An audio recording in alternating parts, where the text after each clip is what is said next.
Welcome to my fourth episode of Running Against the Wind. I have a great guest today, a legendary figure in the New York City Police Department, Jack Cambria, who headed the hostage negotiating team for years. And um, before we delve into Jack's career, let me just say that periodically we read about police misconduct that makes major headlines.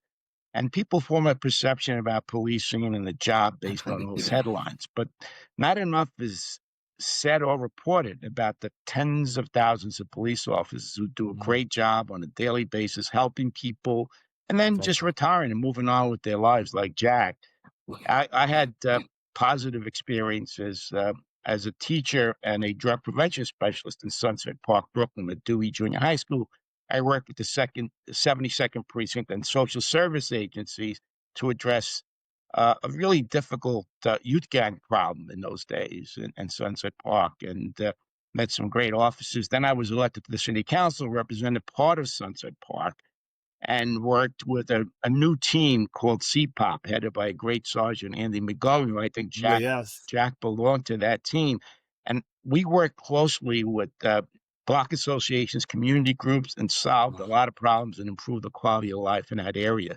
And they became a nationally renowned a team. That's how effective they were. And Jack, I'd like to begin by uh, mentioning that I heard a podcast that you were on when you were hmm assigned to the St. Patrick's Day parade in your early years as a cop. And Yeah. you said something during that podcast which stuck with me, which says something a lot about you and about what the job is about. If you can just briefly tell us about that experience you had. Well, certainly. And first off, thank you for inviting me, Sal. It's great to see you and hang out with you again. We had a lot of pleasantries during my time with the 72nd Precinct when you were councilman in that area. And Thank you. you're always very supportive. So thank you for, again, bringing me back into this with you. So that story, Sal, about the St. Patrick's Day parade, that goes into a philosophy that I've learned through that experience early on. That was around 1983 or 84. And it plays into whenever your professional role, in this case, mine as a police officer, and your voice conflict, then people will no longer see you in that professional role, but rather then they will just believe your voice. And how that story goes, I was assigned to the St. Patrick's Day parade, let's say 1984. I was brand new. I came on in 1982. I was still a rookie, 2 years on the job. And I had to be on post on St. Patrick's Day in Manhattan on East 59th Street and Fifth Avenue at 0600 hours in the morning, so 6 a.m. in the morning. And for those of us who live in the city, we know that East 59th Street and Fifth Avenue is where the main entrance of Central Park is. Of course, there's many entrances to Central Park, but this is like the main entrance with all the beautiful flower gardens going into the entrance of the park. The water fountains are there. The carriages with the horse, if you want to take a vintage carriage ride through Central Park, that's where all this is staged. And my post was directly across the street, so maybe 100 feet from the entrance of the park. So I had to be, as I said, on post 6 a.m. There I was. It winds up being a rather long day, winds up being a rather hot day. I get one break, probably around noontime for lunch, and then I'm back at 1 o'clock, and there I am for the rest of the day. Now, you're in uniform, so you can't sit down, so you're on your feet all that time. And you had the vest on, and again, it was hot, you're sweating. So now it's around 3 a.m. 3 p.m., 3 o'clock in the afternoon. And the cops around me now are starting to make the signs or the sounds of a cash register. Ka-ching! So what they were doing was calculating another hour of overtime. They're thrilled. I was on overtime also, but at this point I'm tired. I was fatigued. I was up very early. I had to probably get up at 4 o'clock in the morning in order to get ready and get the post by 6 a.m. And there I was. So about 5 o'clock in the afternoon now. So if you do the math, I'm on post, some 11 hours now. Some woman approaches me and has the audacity to ask me, "Excuse me, officer, can you tell me where Central Park is?" So with my most sarcastic tone of voice and facial expression, I say, It's right there. She looks over her shoulder. She sees the park, maybe being a little embarrassed. She then turns and starts to walk away, but loud enough for me to hear as she's walking away, "Yeah, thanks, officer." And then, again, loud enough for me to hear, "New York's finest." And when she said that, I then realized my bad behavior. So not only did she have the audacity to ask me that question, she also had the audacity to trust me. And I let her down. And I wish I can find that woman today, first of all, to apologize for my bad behavior. Certainly that's not how a police officer in a uniform should act to the public, but also to thank her for that very powerful lesson that she taught me early on in my career, that people do not deserve to be treated in that regard, especially from a professional. So going back to my point, whenever your voice conflicts with your role, meaning your professional role, then people will no longer see you in that professional role, but rather than just believe the voice. So if that lady should be listening and you recognize it as yourself, I apologize. I'm going to try and reach out through my podcast, see if we can track her down. But I love it. I love that. Oh my gosh. Jack, what attracted you to policing? You know, so I had no real great ambitions to be a police officer. You know, at the time, I was a high school diploma graduate. I graduated from William E. Grady High School, which is in Sheepshead Bay, Brooklyn. I started taking all the civil service exams, police department being one of them, fire department, sanitation department, bus driver. In fact, I got called for the bus driver, position, and I started processing for that, the medical and all that.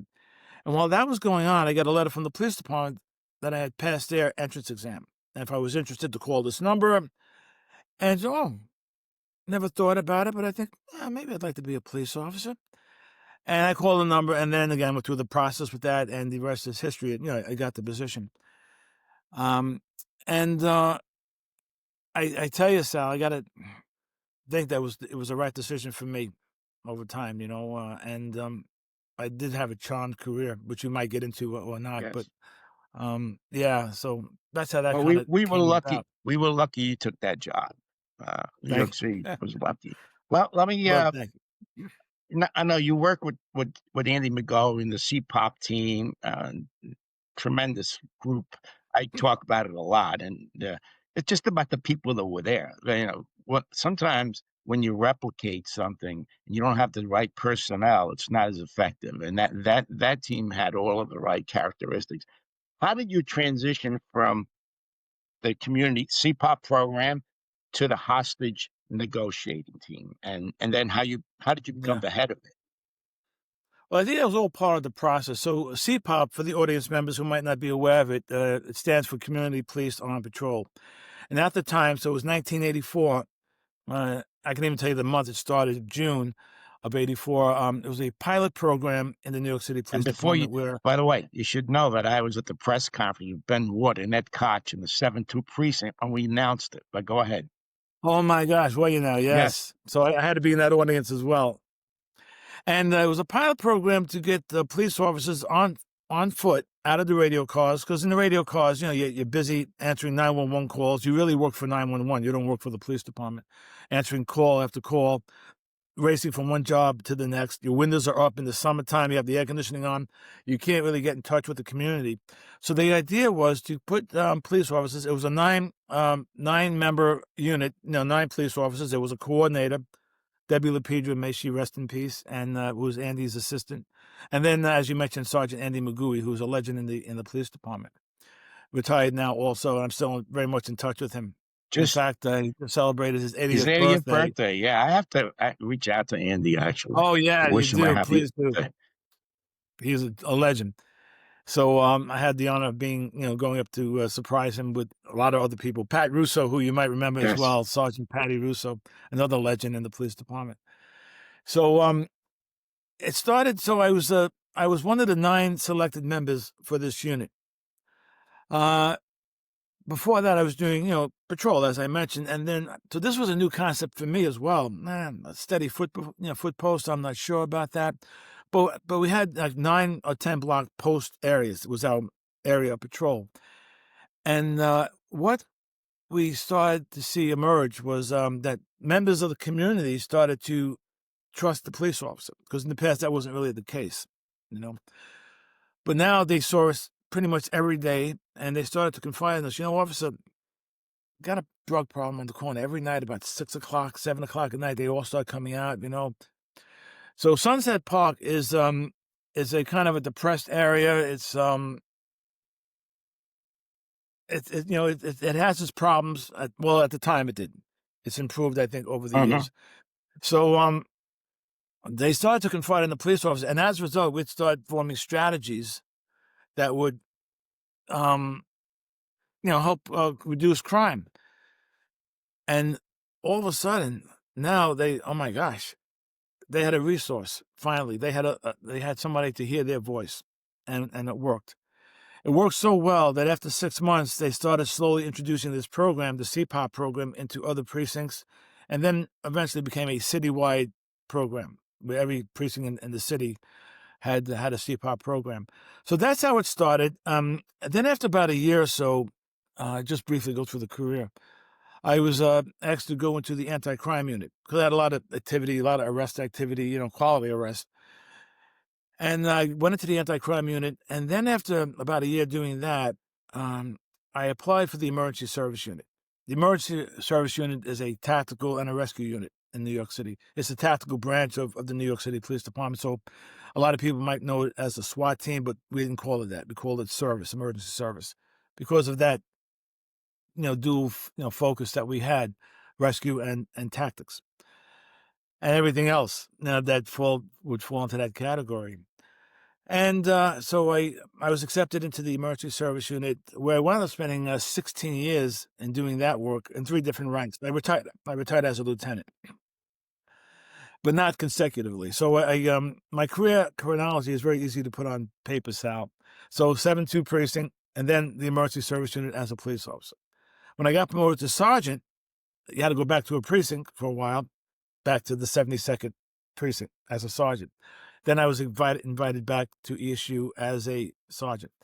Then when I promoted to lieutenant, guess where I went back to? 72nd precinct. And Sunset Park at the back of your hand. there you go. And I got to tell you, that was no accident. So they say, the contract is alive and well sometimes, when you deserve it. My friend Andy McGooey, I would always call him up. Hey, Andy, can you get me back? And he was so well connected that he would always get me back. Patty Brennan, you remember Patty Oh, Brennan? very May he rest well. in He peace. passed away. So, oh my God, Great yeah, I commander. love Patty I Brennan. know his So sons. Andy would I know pull, his sons well, by the way. I still talk yeah, to them. yeah, sure, yeah, John, and John has been a great friend of mine as well over the years. And so Andy would call Patty Brennan, who's now the borough commander in Brooklyn South, and I used to work with Patty Brennan. Yeah. And he knew me. He knew me very well, so he was comfortable in saying, "Yeah, okay, we can put Jack back there." And I would, again, the community got to know me a little bit or a lot, and so they kind of embraced that fact that I went back as well. And then I went back to ESU as a lieutenant, and then after doing ESU for many years as a lieutenant, um, the former commander of the hostage negotiation team, a man by the name of Hugh McGowan, also a lieutenant, he was on a job with me. It was a rather complex job where I was talking at the door, and I was able to convince this individual who had a gun, he had hostages inside the family. It was a domestic dispute. And I was able to convince him to come out. And after the job was all over, the Lieutenant McGowan came over to me and said, Jack, I'm looking to retire very soon, and I'd like to leave the team in a good place. And I've actually observed you over the years, and I see you bought into the principles of negotiation. So the talk down before the takedown, so to speak. And I'd like to recommend you for the position if you think you might be interested. I had to think about it. I was having a grand old time in ESU, climbing bridges, making rescues, and arresting these bad guys and these dangerous criminals and so on. So I thought about it, and after a few days, I got back to him and said, I can put my name in. If it doesn't work out, I'm still in ESU, right? So it's all good. So that's how it went down. He recommended my name. I was interviewed over time, and then I got the position. Wow. That's great. Well, I tell people you have like almost a priestly like demeanor. Ah, Yeah, you do. You well, really do, and thank that you. which says a lot. Which I think is so important dealing with with tough situations like that. Uh, what was some of your most memorable um, rescues, or when you talking somebody out of doing something bad and basically giving themselves up so they don't get killed and nobody else gets hurt? Give me an example or two of some of your most memorable um, Yeah. uh, negotiations. There's so many, Sal. You might be interested to hear, your viewers might be interested to hear that the NYPD hostage negotiation team averaged about 45 assignments per month. Wow, Now, to put some context into that number, so I still teach hostage negotiations, around the country, even internationally. Um, the average team across the country, hostage negotiation team across the country, averages between 8 and 12 assignments per year. In New York City, we're doing 45 per month. they're still doing that, Jack? That many? No, Do they they're have? now doing They do. they're now doing about 65 Wow, per month. So, and the reason for that, that was post George Floyd. Everybody knows the George Floyd incident. sure.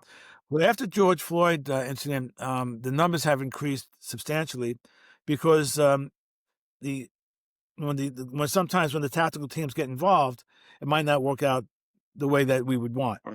Always, of course, keeping in mind preservation of life, but sometimes it doesn't go that way. So the hostage negotiation team has become the biggest, I think, at least, public relations unit in the entire police department. Because when we're successful enabling that individual to come out to us through our words, that means then the emergency service unit does not have to go into that hostile environment where we know very well in policing that every time someone goes into a hostile environment in policing, there's a 50-50 chance of coming out safely. And Yeah. of course, nobody likes those 50-50 odds, right? So, uh, that's why now the numbers went up so much after George Floyd, an additional 20 or so on average per month to about 65 a month, just to try to resolve it with the words. So again, once again, the talk down before the takedown, So how do you? if it becomes What necessary. what was like? Give me one or two examples of. Well, there were so many. One or two that comes to mind. We had an actual hostage situation in the 19th precinct station house, in the station house itself, and the hostage was a New York City police detective named Michael Ahern. And Michael was interviewing this one individual who was deranged. He wasn't under arrest. There was a misdemeanor, dispute between an estranged husband and a wife. She made a complaint against him. He made a complaint against her. Right.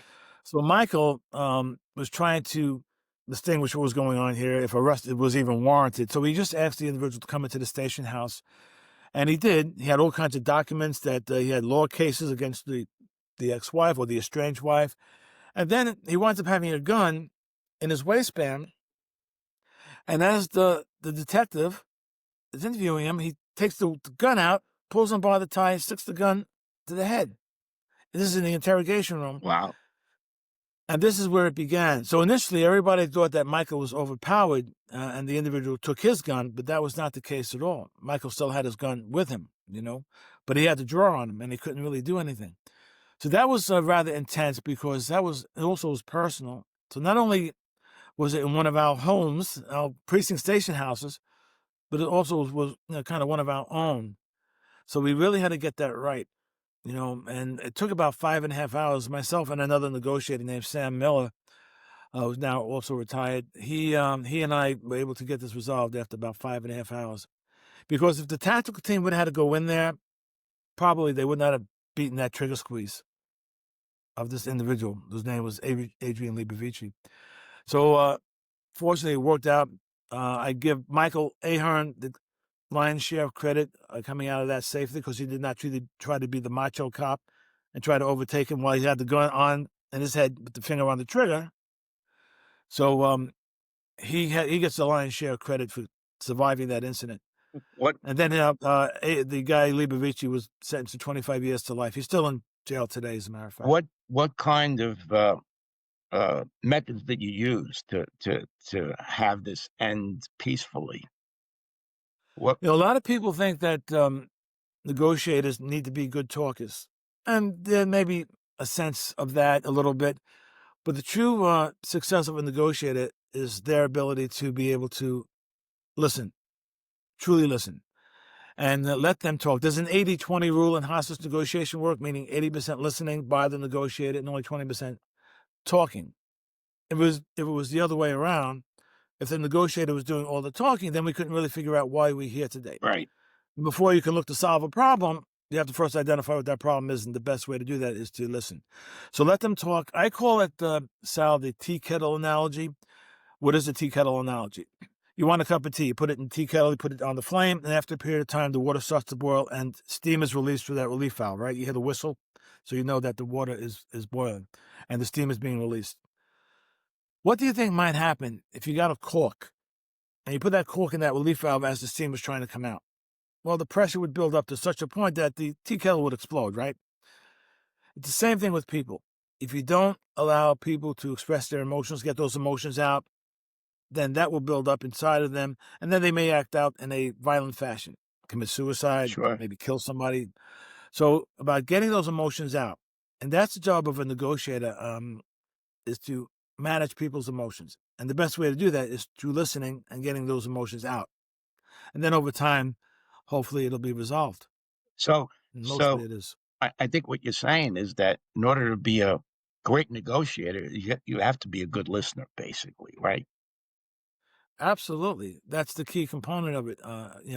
So why are we here today? And not to take it personal. A lot of times, the people that we would deal with are not, staunch, advocates of the police department, right? Now, they've had some past experiences with the police, and they're not very trusting, and sometimes for good reason, you know. But it's about not taking it personal. Whatever they might say to you, it's not personal. I don't know them. They don't know me. Why Right. would I take it personal? And I learned that lesson very early on also, Sal. I was a young cop in emergency service, and one early Sunday morning, we get a call to by the precinct, the 79th precinct in Bedford-Stuyvesant, and it was a woman, emotionally disturbed woman, about 300 pounds, and walking down Bedford Avenue, 7 o'clock in the morning, without any clothes on, in all her glory, right? So they don't know what to do with this. They call for ESU, so my partner and I respond, and there she is when we get there.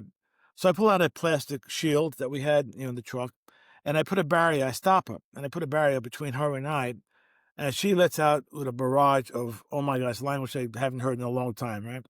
And telling me about the sexual things I did with my mother and all those kind of crazy things. So finally I stop her. I said, Miss. I said, why are you yelling at me? Maybe you don't like me for some reason? Yeah, between the shield and I. And she says to me, she looks me square in the eye. She goes, why do you say I don't like you, officer? I said, well, look at the way you're talking to me, yelling at me. She goes, no. There's only one way that you would know that I don't like you.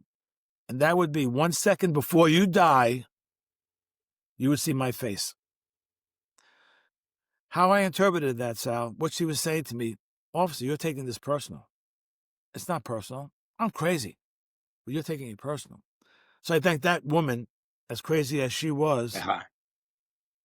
for her very valuable lesson in life, life lesson that it's not personal, and don't take it as such. That's a great story. And once again, you've got the best demeanor for that job.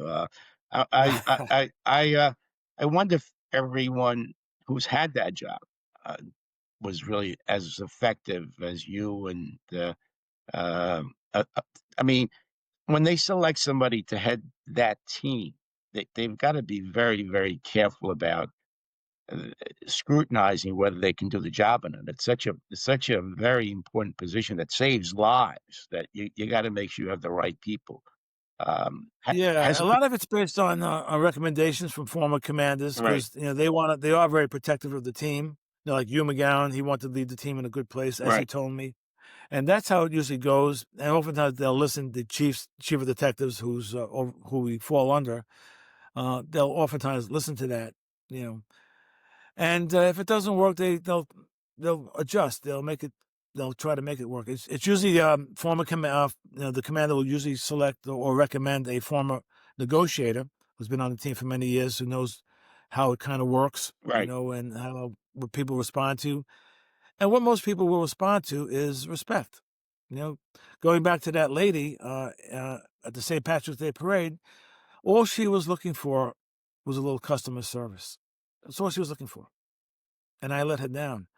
And again, she taught me so much that day that most people will respond to respect. You know, Absolutely. and oftentimes you might have to be the first one to initiate that. I get that, and that's okay. And oftentimes, then they will respond back. That's so true, by the way. A simple concept that sometimes gets lost. Treat Right? people with respect, and also, I was a school teacher. You were a police officer. We all civil servants. We're supposed to serve the public, right? Thank you. And Thank you. even That's with right. elected officials, one of the criticisms I have is that they think that they own the seat. It's not their seat. They're representing the public, and they have to understand that those are clients, right? Those are the people who put faith in you, and you're not any better than they are. You have a job to do, and you have to treat people with respect and not shut them down. So sometimes we forget that. Uh, Jack, did they ever? You know, you've got over 30,000 cops in the city. We've had that for years, and a Yeah. lot of many of them, when they're on patrol, come across tough situations, right? Where yeah, and you don't have time to call ESU, you don't have time to call the hostage negotiating team. Uh, did they ever ask? Did you ever address the police academy, the recruits? They ask you to just give like a tutorial on how to handle situations and being a good listener. In other words, does did then going into the academy to talk to these kids when they're recruits? Did they ever ask you to do that?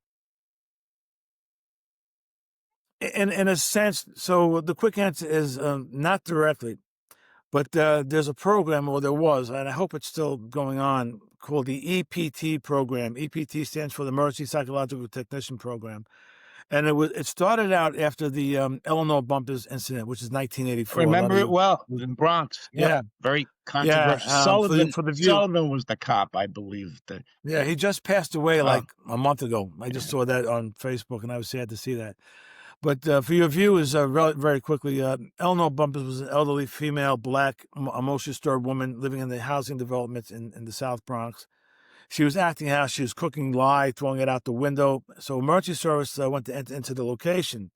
And when they did, she started advancing on them with a 12-inch butcher knife. And Steve Sullivan, who was an emergency service officer at the time, he was holding a shotgun, and he discharged 2 rounds and he killed him. So tremendous storm of controversy over the time. And again, Ben Ward, who you mentioned earlier, he was the police commissioner at the time, and he sought to reconstruct the emotionally disturbed patrol guard procedure, how we respond to those who are most disturbed. And one of those new ideas was to give training. It started out with emergency service officers, then extended to the hostage negotiators, and managing incidents involving the emotionally disturbed and mentally ill. So now that extended to just before I left, we were doing recruits in the police academy. And I'd go in, I'd give, a little overview and then would present scenarios to these individuals. It'd be administered by a forensic psychologist who's part of the staff of the John Jay College of Criminal Justice, give them different overviews of the different type of mental illnesses that they're most likely to come in contact with: schizophrenia, bipolar disorder, depression, those kind of things. And then we'd present a scenario, based with professional actors that would come in and present the scenario to them, and That's they would have great. to look to resolve it. So I thought that was excellent. Is that still That going on, they Jack? do. Is that still going I on? hope so. I don't know for sure. Fall short of positive knowledge if I can say yes or no, but uh, it was such a great program that I hope that it's continuing. Yes. I mean, diffusing situations like that is so important. I mean, one of the things I don't like that just happened is that they've lowered the standards and also the age of 21-year-olds going on the job. I'm concerned about that, and because we need bodies out there, we don't have enough, and they're rushing Yeah. people through the academy. I mean, that I believe is for me is a red flag. But I'm hoping I'm hoping that the training is adequate, that they do get some assistance in what you said, because many situations can be diffused, obviously, with Yeah. with the right temperament. I was a fan of a program in New Orleans back in the '80s that I had a press conference about it, where Oh, they had professional mental health folks responding to jobs and having the cops as backup if it broke down and it turned violent, yeah. which I thought was a good idea. Obviously, sometimes the uniform, as you know, makes people get angry and upset and even Yeah, definitely. exacerbate Yeah. situations. Sure. Yeah. And I think we could do more in that area, and certainly I can use your help, because mental illness is rampant in the city and throughout the country. I mean, we have these every day. There are a couple of people that are, getting into trouble because of mental health issues, and I just don't think we're doing enough in that area. So I'm hoping that they should listen to you more often Well, thank you for that. and get some assistance. What in your teaching? You teach across the country now. What departments impressed you as being, more vigorous about hostage negotiating, or is it all departments that do Well, this? the audiences that I deal with, police officers, detectives. So I do two different classes. I do a few different classes, but my main genre is the hostage negotiation, and I do a basic class for new negotiators, and then I'll do an advanced class for tenured negotiators. And what I've found with that the people in that class, they want to be there. They are committed to The this advanced type of class or just the regular? both, Both. both. So they come in. It's a volunteer, basis to come into the class. You have to go through the agencies, and the agencies have to send them. You know, but they want to be there because they want to learn how to, the different strategies of gaining compliance with those who are not compliant. Right. As I said to you earlier, the majority of people that we come in contact with in this line of work are, hardened criminals, and they don't like the police. So they want to learn strategies how to get them from point A to point B, where they'll calm To down, de-escalate, right? To basically de-escalate. There de-escalate. you go. That's the word I was looking for. And that's they have an interest. So it's a really a pleasurable type of group to do because they want to be there. I do another class called verbal de-escalation and crisis communication, and this is done for first line police officers. Different, again, talking strategies to get them. These are the officers that are getting in trouble mostly because they haven't gotten it yet. They're young; they'll get it eventually when they see their colleagues and friends getting in trouble and losing their job, or going to jail in some cases. But this is a harder group to do because they don't necessarily want to be there. I know this stuff, you know, and it's about Maybe those people shouldn't be on the job. there you go, right?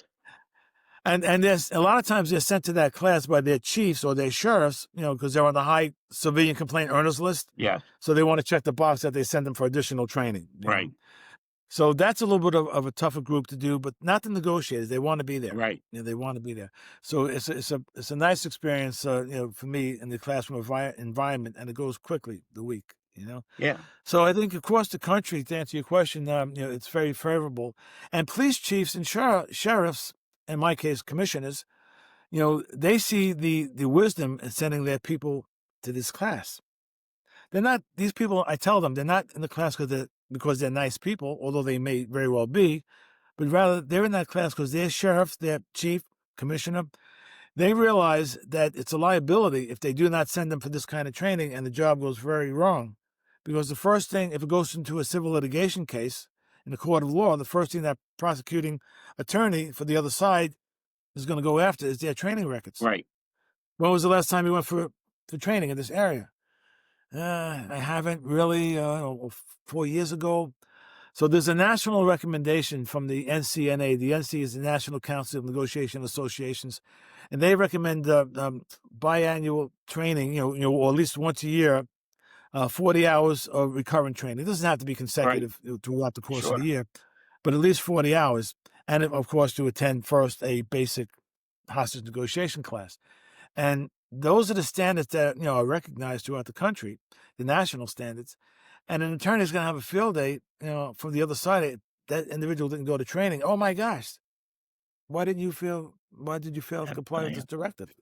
That's why the city of New York is paying out hundreds of millions every year in some of There these you go. cases, which is There you go. Yeah, taxpayers yeah. take a beating. Do you think that uh, the New York City Police Department should have somebody at a very high level that just deals with these kinds of situations that is really pushing the training of officers on the ground and also on around these skills that you have, and also kind of monitoring the hostage negotiating team to making sure that we deal with these things as effectively as possible. Should NYPD have somebody at a higher level, like an assistant commissioner, Well, that handles that? well, they do. I think maybe one of the issues are, of course, I just saw in the paper a few days ago. There's a new chief that was assigned to be the new commanding officer of the police academy. Hmm. Uh, I didn't know him from the job, but again, he's got a mammoth task before him, because there's so many areas that he has to delve into and be aware of and look at, and he's new in the position. So I mean, he'll come along at one point, but then we have an amazing current commander of the hostage negotiation team, a lieutenant named Michael Tomeo. Um, in fact, he's very kind to me. He tells me that I'm the reason that he decided to become a hostage negotiator in the first place, and then ultimately was selected as the commander, because when he was a young sergeant, and he's as I said, a lieutenant now, but when he was a young sergeant, I used to address the new sergeants classes when they first got promoted, the new lieutenants classes and the new captains class, Wow. just to tell them that I'm a resource for them, and I tell them what I do. And he was sitting in my class as a new sergeant, and he said I inspired him to do this one kind of work. So he sought out and applied for and became a hostage negotiator. So it's very flattering to Yeah. hear them say that. And he says it publicly, so it's very nice. I'm not just sharing Well, something out of Jack, a lot of school. But, people say that about you. well, thank you. I appreciate that. I do. It's true. Thank you. And But again, it was a charmed career, 34 years, Sal, and it just kind of flew by. And at the end, where'd it go? So in the NYPD, you must be retired on your 63rd right. birthday. So I was about 62 and a half, and some things started changing a little bit. So let me go out now while I'm still at the top of my game, at Yes. least in my mind anyway. Yes. And so winds up being 34 years, but it just, again, Yeah. was a flash in the pan. Where'd it I, go? Where'd it go? I know. I loved it all. I loved it I know all. how that feels, Jack. I know how that feels. Um, I really appreciate you coming on. Now, if people want to follow you, do you have a website? Do you have social media that people can look you up and see what you're Well, doing? I do. I'm on LinkedIn. I'm on Facebook. I do have a website. It's very simply my name, jackcambria.com. I hope to be coming out with a book. I do have a book out. It's in Italian though, It's in which I go to Italian? Italy a lot. You're kidding? Yeah, a little bit, and I go to Italy, once or twice a year, and I speak to these large groups. Really? And the host that brought me down there back, I think it was 2019. Jack, you got to write a book. When you come, we'll promote your book and so on. So I have the English version almost ready to go. I just want to do final read through on it, and I'm going to probably look to self-publish it, Amazon, one of those kind of things. It's easier. And so Palea Monet roughly means in English, let's talk about it. That's amazing. So it's all different types of negotiations, strategies, and skills. And You should know, Jack. You should know yes, that I was born in Italy. I came over when I you was were 8. born in Italy, Yes, I Sal. could speak. I could speak the language. So yeah, Oh I my God, I came wouldn't over. even try to I talk to you came then. over But when I was 8. I have a Brooklyn accent, but I was born there. I grew up in wow, South whereabouts, Sal? Where? Calabria. I was born in Calabria. I have a lot of Yeah. friends that was there just 2 years ago. I have a cousin who lives there, part of the Guardia di Finanza. Oh yeah, yeah, So yeah. I know them well. I know them well. I have my a lot of my close relatives are still there. I have cousins in Rome, and by the way, my uncle Joseph Albanese, who was a lawyer, was the police commissioner in Perugia, in oh my northern Italy. God. He was the police commissioner. I got clippings. That's why I guess I love policing. It's in the family, and my other I uncle love was it. a carabinieri in Italy too. So, My but gosh. listen, when your book is translated into English, I want a copy, an autographed copy, and I'm also going to promote Please. it on Twitter and Facebook so people can read about you and Oh, isn't and that and the kind of you? I skills that appreciate and that. the, yeah, Yeah, please let me know. You have all my information. I do. I do. And when you go to Calabria again, let me know in advance, and I'll hook you up with one of my police friends there, I, so you can say hello. And if you get in trouble, not that you would, yeah, you have a contact, all right? Jack, thanks so very, very much. I appreciate it, and thank you for your service to the city and to the country. Thank you, and have a very, very good Thank you, sir. I appreciate that. Thank you all. Bye bye.